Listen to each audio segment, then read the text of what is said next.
Hello and welcome back to Talking Europe. It's known as the Nordic model, a strong welfare state, protection of workers through collective bargaining, good pension schemes and low levels of poverty. This system has gone hand in hand with progressive approaches to things like gender equality and paternity as well as maternity leave. But this social model has come under pressure from trends affecting Europe as a whole in recent years. COVID debt, inflation, the cost of living crisis, the demands of the green transition, and some would say pressure from migration as well.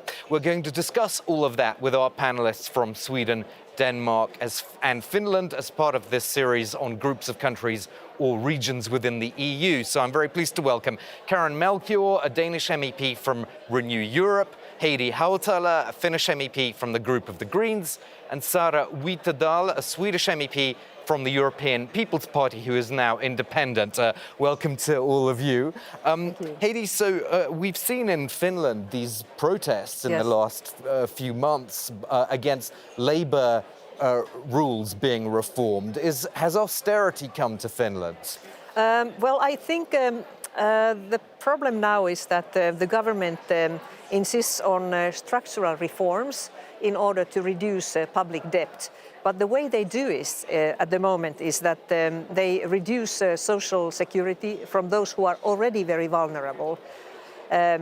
Single parents, students and others living in precarious conditions, because they want everybody to take full-time employment. But where are those jobs?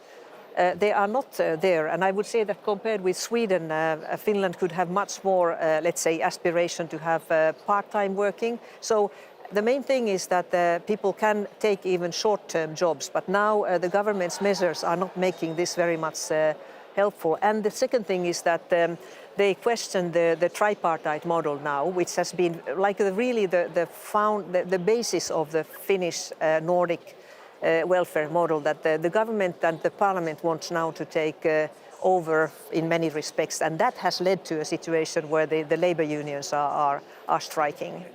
Karen, how true does that ring from the situation that you know in Denmark? I think it's a debate that we've also had in Denmark. There is a lot of push for especially student financing to be more loan-based in Denmark, where it's been grants, and also to try and push people faster through the education system and have shorter periods of flexibility and security in the flexicurity model. Yeah. And I think the lack of investment in the people in the margins of the employment market and the lack of support for everybody that wants an education is actually going to undermine having a strong social and educational model, because if you don't have trust that you will be supported if you're taking a longer education, or if you do not trust that you will have support if you lose your job, we lose the flexibility and we lose the educated workforce that has been our strong point for decades. Yeah. And Sarah, in Sweden we've seen these so-called Tesla strikes as well. What do you make of that and the impact of that on the social model in Sweden? Well, I think that the social model, of course, is going to adapt to the challenges of today in many ways. And I would say that there are many ways that the social model in Sweden is pressured from different directions, both in the opportunity to finance it, having too many people outside of the labor market in Sweden, partly due to migration, but also due to other things, is of course one big challenge. But also I see that here we are members of the European Parliament. We see that the social model in Sweden is also pressured from the ambitions from the European Union to streamline our welfare systems, and I think that has been seen as one of a large threat towards the labour market model that we have in and you've in my called country. Instead for a competitive social market economy instead of streamlining, haven't you? I think that is more beneficial, and I think it's better to deal with this on a national level rather than have a streamlined EU system with a one-size-fits-all solution. Okay. Now, just to give you an illustration of social spending, so this is figures from the OECD for Finland, Sweden and Denmark, the three Nordics that we're talking about. This is a combination of spending on benefits and things like tax breaks to help the more disadvantaged households, let's say.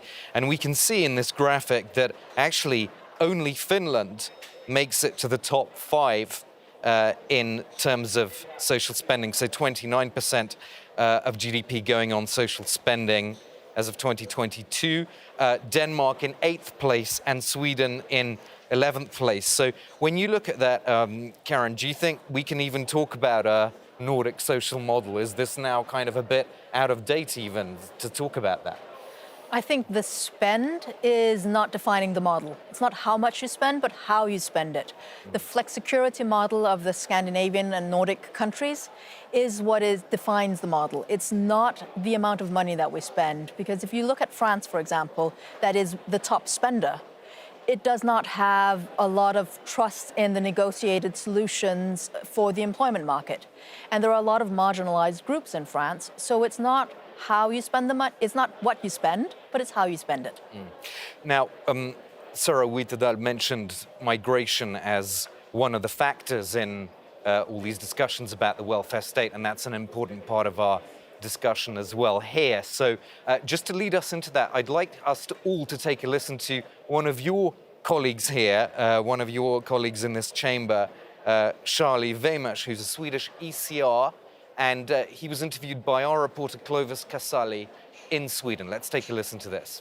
I would listen very carefully to what the Danish Social Democrats say when they are defending their strict migration policies. They say that if we allow migration to become too big, it will mean a lack of social cohesion, which is the basis for any welfare state. So in order to keep taxpayers motivated, the taxpayers need to feel that it's not, going to sustain a lifestyle of being out of work. Karen, so you've got a Swedish ECR basically seemingly praising the Danish Social Democrats. That's quite a slightly strange situation, isn't it? Well, that's because the Danish Social Democrats have adopted the policies of the Danish party that was before in the ECR and is now in the ID group. And they have been trying, since 2015 especially, been trying to defeat a political party by adopting their policies. This does not make the policy more correct, just as repeating that the social welfare model in Denmark is under threat because of migrants and refugees does not make it more correct. We need to make people trust that the social system will provide for them and their families today and in the future, and not allow politicians to go for the easy solution of scapegoating migrants. So some would say, I guess, that he was scapegoating them by saying that taxpayers need to make sure that they're not sustaining a lifestyle of people being out of work. Sara Wittedal, what do you make of that?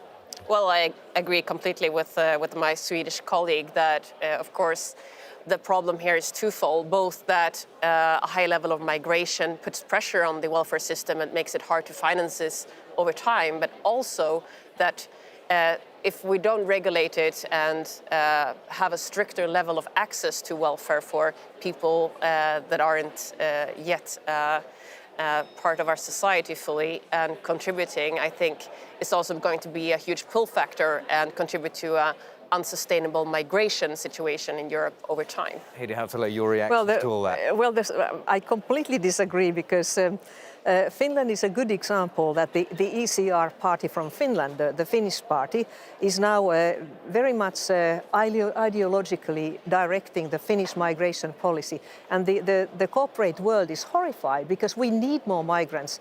The Finnish society is one of the, if not the most aging population in Europe, in the OECD countries, which means that we need labor force, we need migration. And if we have this type of approach, we will not get anybody to come here. The argument there is that some of the people mentioned are out of work, so therefore when you're saying we need them in the labour force, if they're not actually in the labour force, then they would be made part of the labour force, of course. But we're failing on that. Well, maybe you are, but I think that's what Finland needs to do, and the Finnish government at the moment is completely on the wrong track. You could also say that by marginalizing people even further, that's not going to include them into the workforce. You need to make sure that the employment market is open and available for all members of society, flexible, and that we make sure that people are able to acquire the competences that they need to contribute to society. Sarah Wittedal, so what about in the election campaign? I guess this is going to be a big issue because in Sweden there is a confidence and supply agreement between the Sweden Democrats and the coalition government. How do you think this is all going to play out in the campaign? Well, I think it's a key factor for the current government in Sweden and to make this work, both to have a sustainable migration policy, which doesn't make Sweden the one of the top countries to seek asylum in the European Union, but also to have a system where it isn't more beneficial to stay in the welfare systems than to actually go into the labor market. And we've seen that we have had the wrong incentives historically in the Swedish welfare system, and this needs to be adjusted to the reality that we have with the high levels of migration that has been unsustainable for a long time. And just briefly, Heidi Hautala, if you could, on the election campaign and the impact that you think the Party of the Finns is going to have on this whole debate. I hope it will have some impact because we need to discuss how the European Union can also favor labor-based migration and how Finland can make the best use out of labor-based migration without, of course, forgetting that we have our duties towards asylum seekers. But I also very much believe that the good integration of asylum seekers, refugees, can be turned into a labor force as well. We'll have to end it there. We've run out of time. Thank you so much to my guests, Karen Melchior, Heidi Hautala and Sarah Wittedal. And thanks to our viewers for joining us for this episode of Europe Votes.